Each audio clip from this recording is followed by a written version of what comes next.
So question 6 says obtain a differential equation model for the circuit in figure 2 in terms of V, which is the supply voltage, I1 and I2.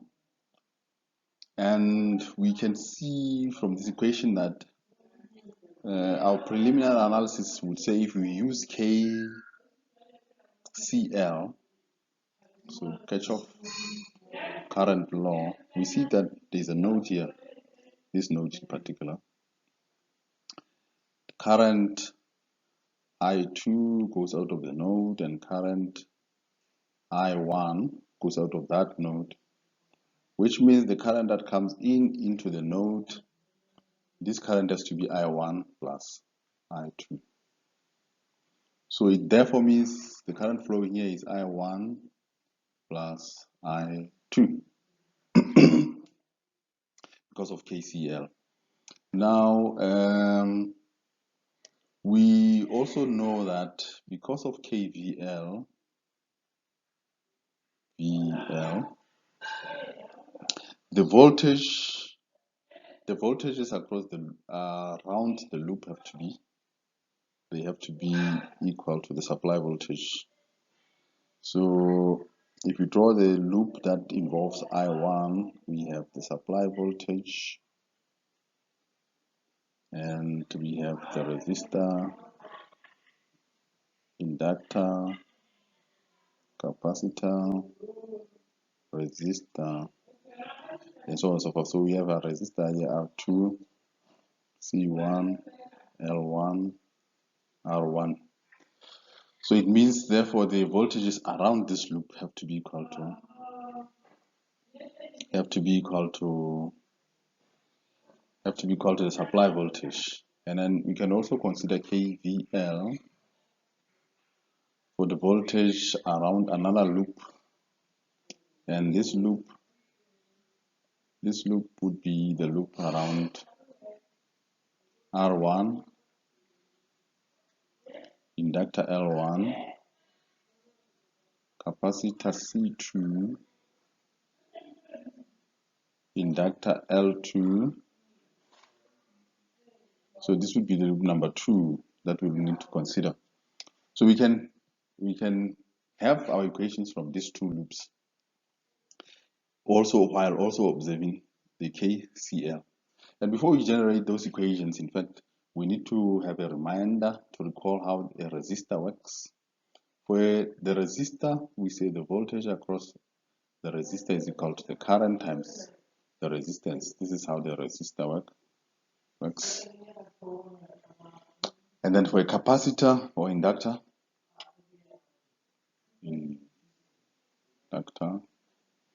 we have the voltage on the inductor or across the inductor is equal to I di dt.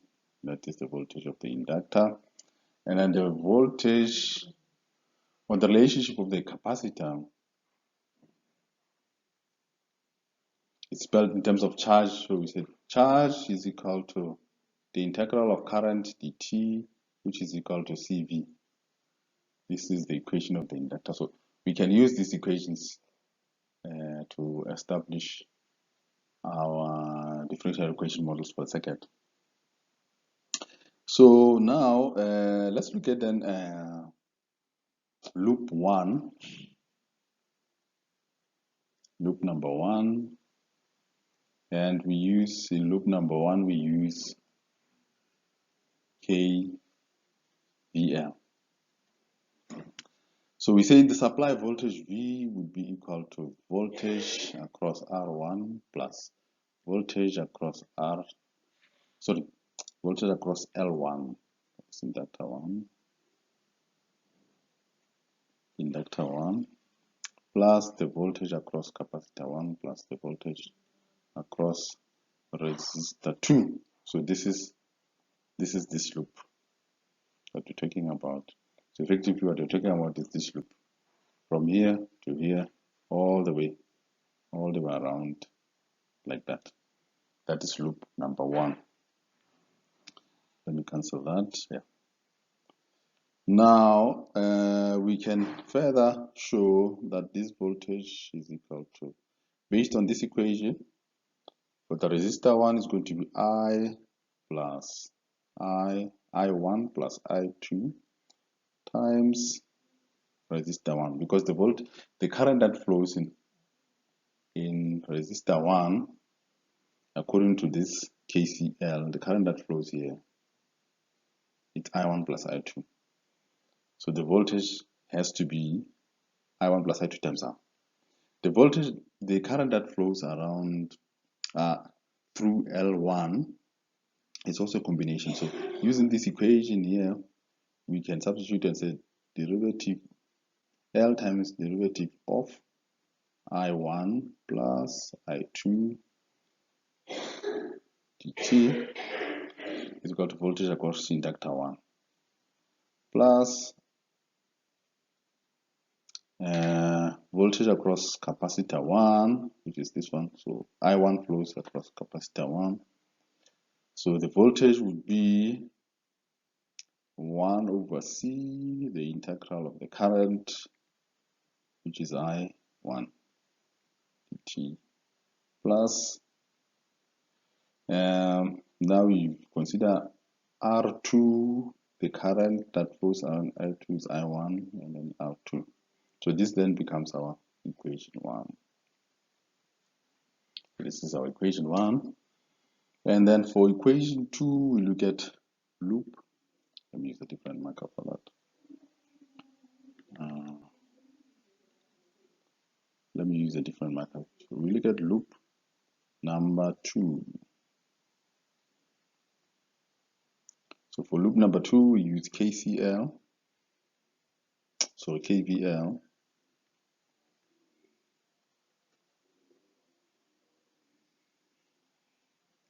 We have the voltage. So wait, before I spell out the equation, let me just remind you let me use a different marker and remind you what loop 2 is. So loop 2, this is loop number 2. So it's a loop that goes to R1, L1, C2, L2. That is, it goes from here, R1, L1, C2, L2, and all the way back. So that's the loop we are focusing on. Now, the voltage V, the supply voltage has to be equal to VR1 plus VL1 plus VC2 plus VL2. So if we expand that equation, if we substitute for these voltages, we will have the following. B is equal to I1 plus I2 times R1 plus this voltage becomes I1 plus I2 times,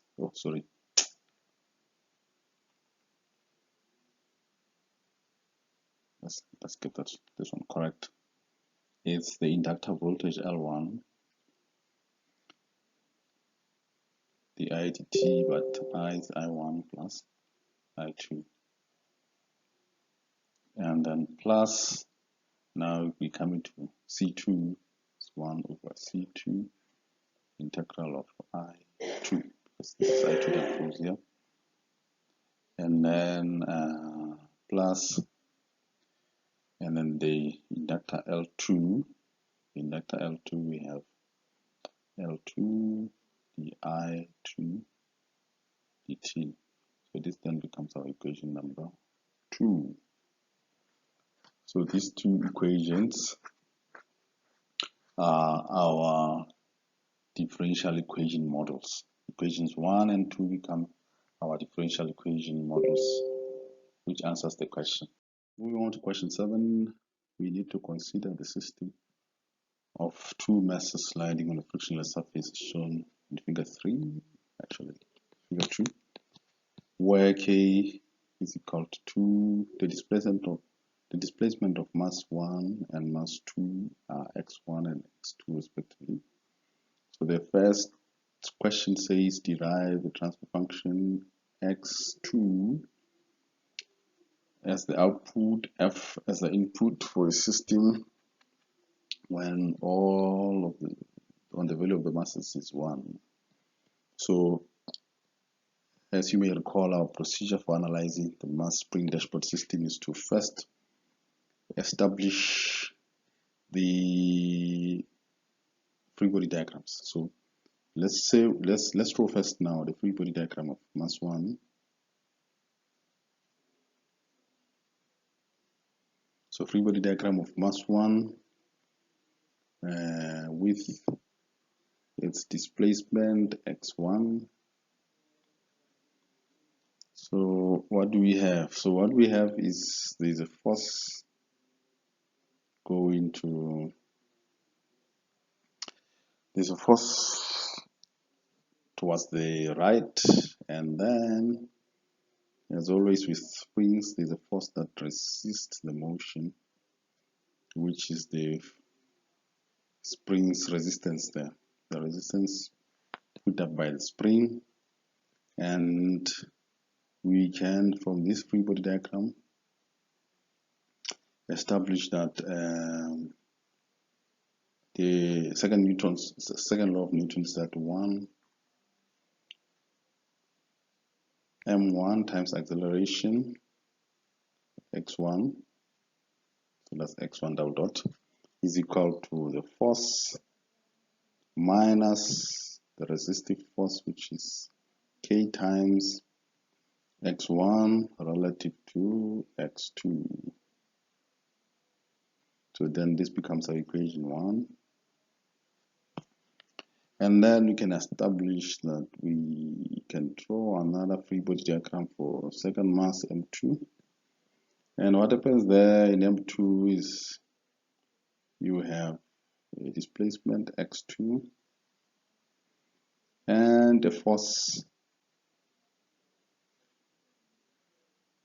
which is the resistive force that pulls the mass that way.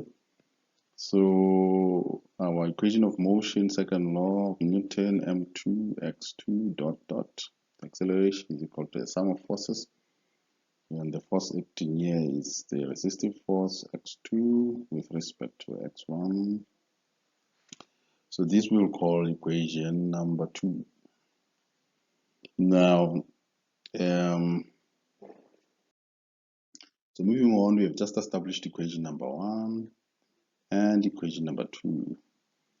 Now we have been told that that m1 is equal to m2 is equal to 1 and k is equal to 2. So these are the values that have been assigned. This would make our job easier to substitute. So equation 1 becomes, let me just partition that. Equation 1 becomes x. So we take the Laplace transform, let's take the Laplace transform. First of all, let's take the Laplace transform of the equation. So we take Laplace.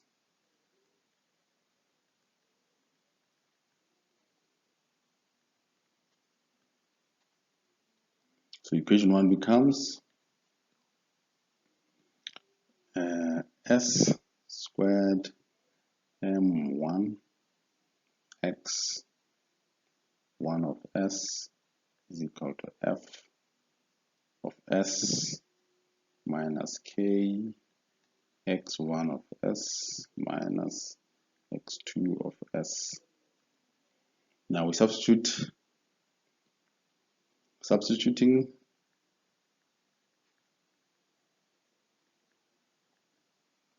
for m1 and k. This implies now our equation becomes s squared x, I'll just write that with, I'll omit the s's here,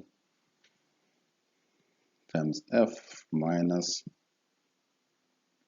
k is equal to 2, so this will be minus 2x, okay, so this is x1, sorry, x1 plus 2x2, that's equation 1. So this becomes our equation now this we will call, let's call this equation number 3. We'll call this equation number 3. And so now equation 2 becomes, if you take Laplace,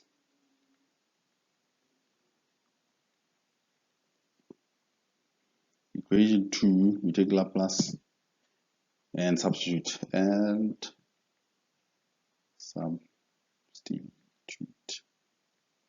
So I'll do these 2 steps all at once just for brevity. It becomes s squared x2, because I've substituted m2 with 1, is equal to minus 2x2 plus 2x1, right? Now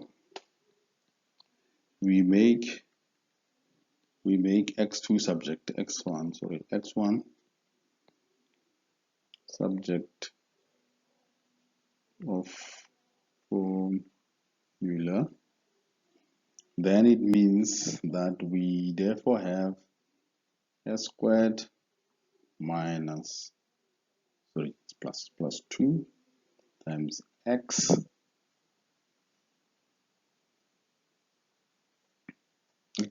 is equal to 2x1. So this follows from that.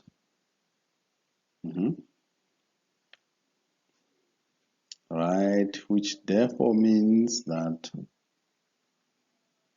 x1 is equal to divided by 2 half of s squared plus 1 times x2. Right, now what do we do? So we substitute for x1 into equation number 3. So we substitute for x1 into equation number 3. Equation number 3, this is equation number 3. This one is equation number 3. So what we get? So what we get is s squared times x1. So x1 is half s squared plus 1 times x2 is equal to f minus x1, 2 times x1. So 2 times x1 is 2 times this. So that is s squared times plus 2 times x2. And then plus 2x2. So we have just substituted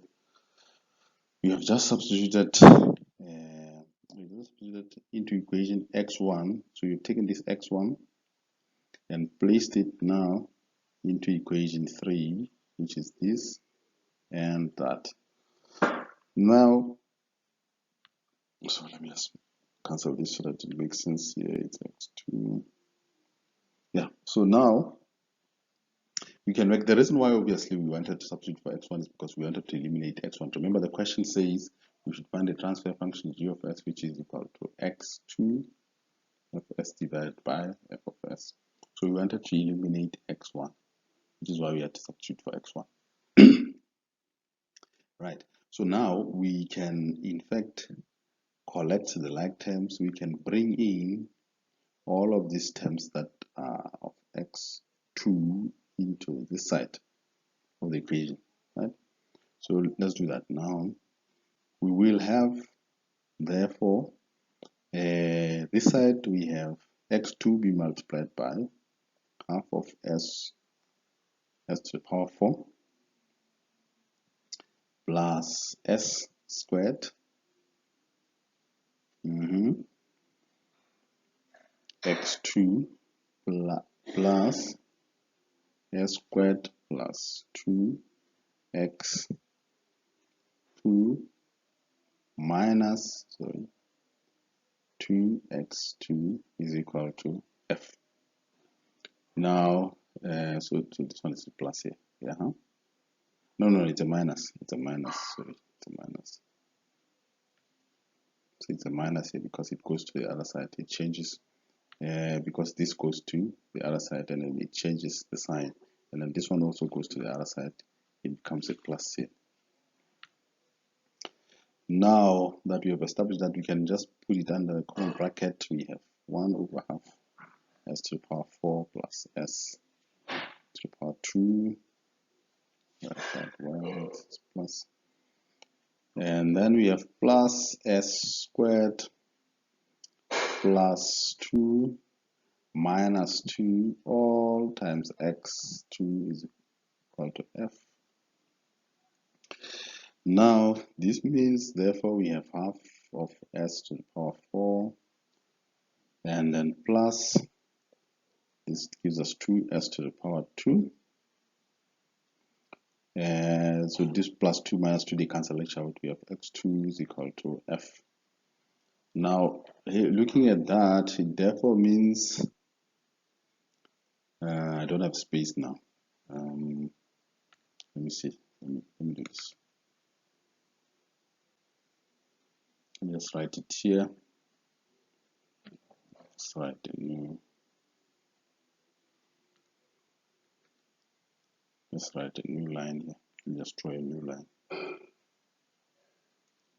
And then I can continue to say therefore g of s is equal to f s over x. The other way around, sorry. The other way around. F of again. Anyway, sorry for that mumbling there towards the end. Let me just say, having derived this equation for our, while still working on the transfer function, then it means g of s, which is x of s over f of s, should be equal to 1 over 2 times s to the power 4 plus 2 times s squared. So this becomes your transfer function, which is the answer to question number A. So this answers question number A. And now if we go to question number B, if the spring rusts over time, briefly explain why the model derived in A, which is this transfer function, would not be time invariant. So now we're supposed to explain why the model we derived in A would not be time invariant. So our explanation would be simply that because a rusting spring will change its value of k. Remember the k, initially our k was equal to 2. The value of the parameter k will change over time because it changed the behavior of the spring as it rusts. It will change. So which means the value of k,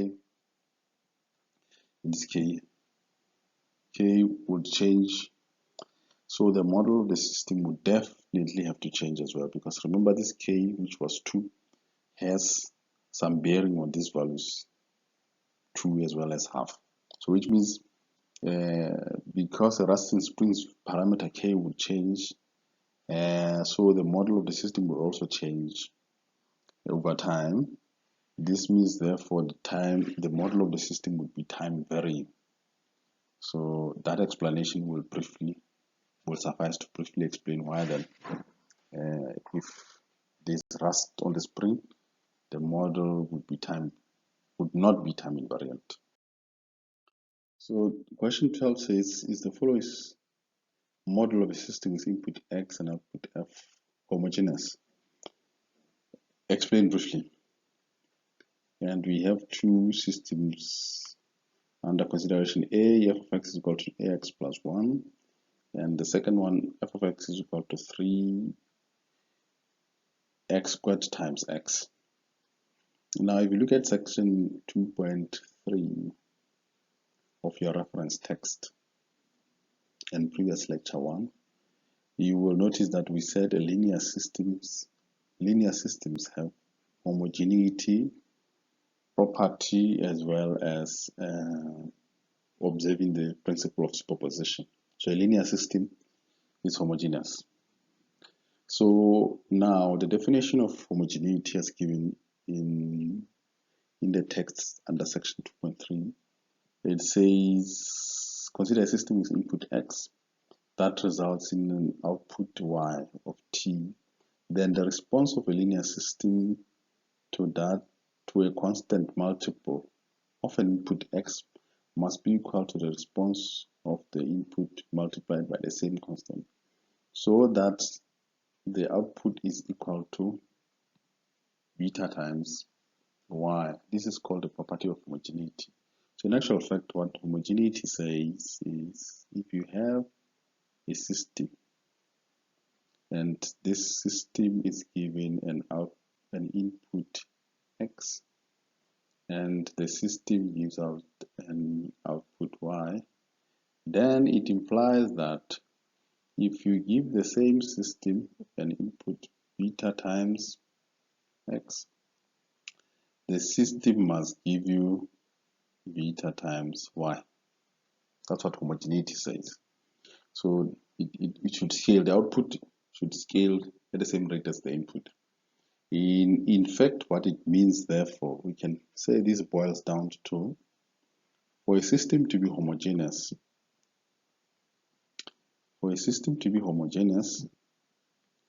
let's say homogeneity implies that f of beta x for a constant beta is equal to beta times f of x, right? So this should be equal if the system is homogeneous. So in actual fact, if you're supposed to demonstrate that the system is homogeneous, this is basically what you need to demonstrate. Now let's take A, for example. Question A, and we need to show f of beta x for A is going to be 2 times beta x plus 1, which is equal to simply, let's put it here, 2 beta x, because beta is just a constant, plus 1.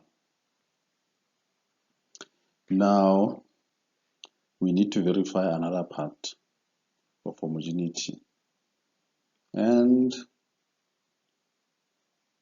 beta times f of x is going to be beta times 2. Remember, this is question A, 2 times x plus 1, and this becomes 2 beta x plus beta.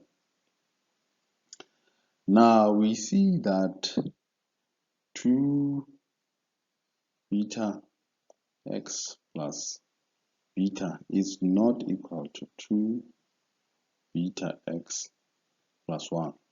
So this first instance is not equal to this one. This implies that therefore we can say that f of beta x is not equal to beta times f of x. Thus, system is not homogeneous.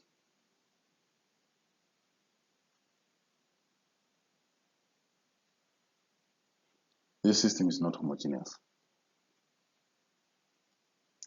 I hope that makes sense, and then we get to question number B now, for it to be clear. Remember we said for a system to be homogeneous, it means f of beta x or alpha x or kx, whatever the constant parameter that you're using, has to be equal to that constant parameter times f of x.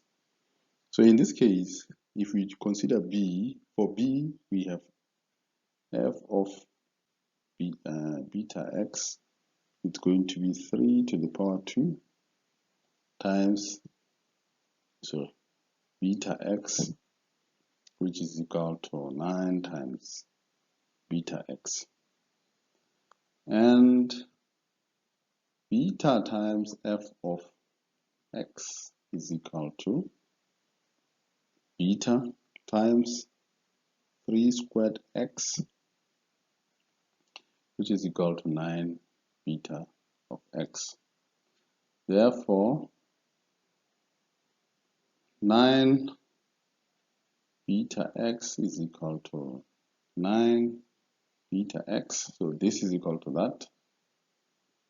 This equals that. This implies that f of beta x is equal to beta times f of x.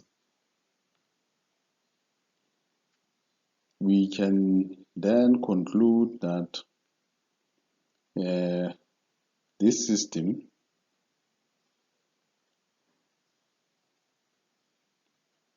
is homogeneous, or it has the homogeneity property. So this system number 2 is homogeneous, but system number 1 is not homogeneous. We are done with that.